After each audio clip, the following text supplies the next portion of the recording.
So I think the projects established on the context that the world is facing three big global challenges. We have more people on Earth, and that they are demanding food to support the well-being, the health, but then the ability of the system, particularly the natural system, to support the production of more food is limited, and also that the accessibility of some group, particularly the vulnerable groups, to those resources are also being challenged. And some of those challenges are because of the biodiversity losses, which is another global problem, as well as climate change, which is affecting both the natural systems as well as human system, and particularly on the accessibility and availability of food, as well as the biodiversity in general. And before that, in the past, there has been a lot of focus on individual challenges, climate change, biodiversity, and food security. But then, actually, all of these things are interconnected, and we really need to think about ways to address these concurrently, so that we can account for the interactions as well as the linkages between all these challenges.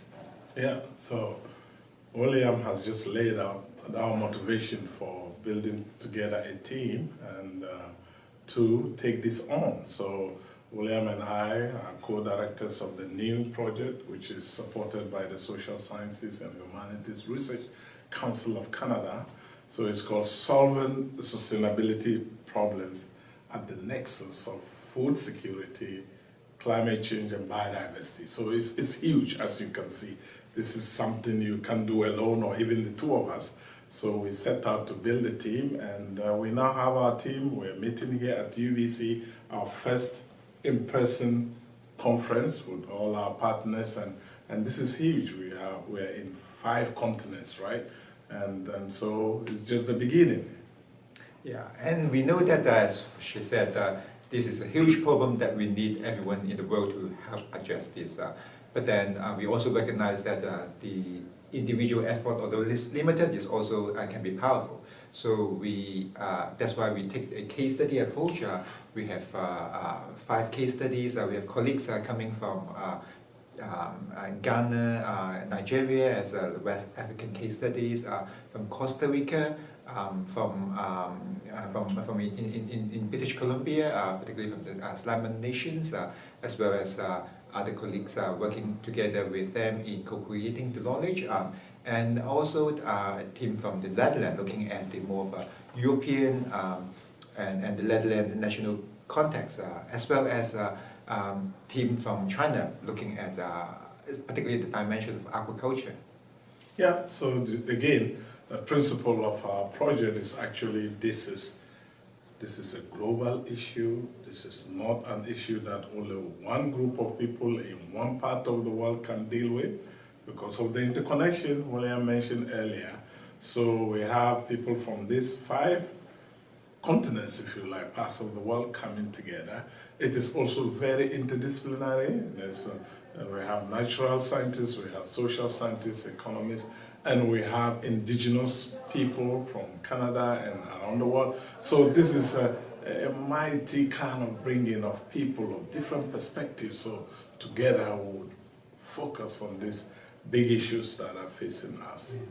And our approach is what we call transdisciplinary, and what it means is that it builds the linkages from the knowledge generations and link it to support action, support policy decisions, support stakeholders, and also the other way around, trying to understand the challenges and questions and gaps from the actors' point of view, and then seeing how our research and knowledge can support that. So what it means is that these partnerships is not only focusing on the traditional academic outputs, like publications or books or giving academic talks, but then we also are focusing on a broad range of other non-academic outputs. For example, providing information, knowledge to support decision making. Op-ed example of it is like policy briefs, op-ed participation in policy fora, as well as alternative form of communications to engage the public, including videos, art, music.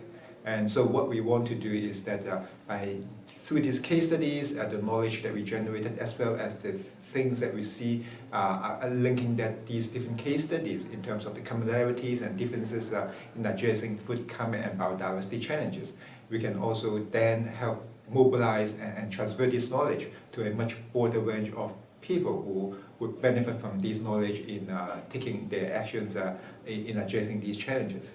Yeah, and another component of this is actually training and capacity building, and it's really cool when you have people coming from different disciplines, different places, different knowledge systems coming together. So the capacity building and learning actually starts with us, the team, because each one of us have their specialties, they have their talents and their skills, but these things are different, so we all learn from each other. This morning, for example, we went through scenario analysis, and some of our members say this is not something we've ever even come into contact with. So beautiful, that's learning. And yesterday we heard from our First Nations colleague, and she essentially gave us a historical view of things in Canada in relation to Indigenous Canadians and nature and the rest of Canadians, right? So there is that. And then, of course, we have the training of future scientists, starting from undergrads all through to postdocs and junior scholars. So it's really a laboratory for learning for the participants and for our future scholars.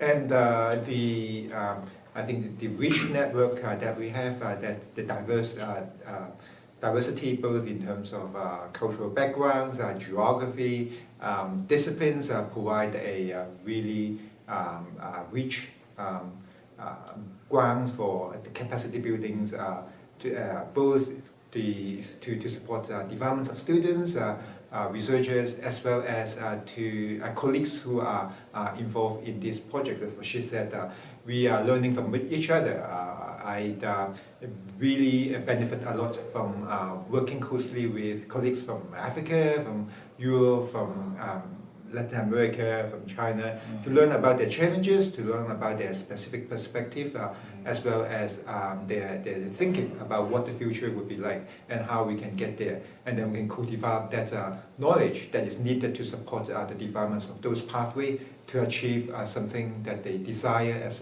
well as sustainable that can they can address these overarching challenges that they all share, which is food security, climate change, and addressing biodiversity losses. Yeah, so I think you probably have got enough for now. This is the beginning of the project. We're just setting out. You've gotten an idea of what we're setting out to do, and each year we'll give you an update on where we are and where we are heading to. But now we're just set to go. Everybody is on deck, and hopefully we're going to come up with cool stuff. Yeah. Definitely, yeah. So stay tuned. Stay tuned, yeah.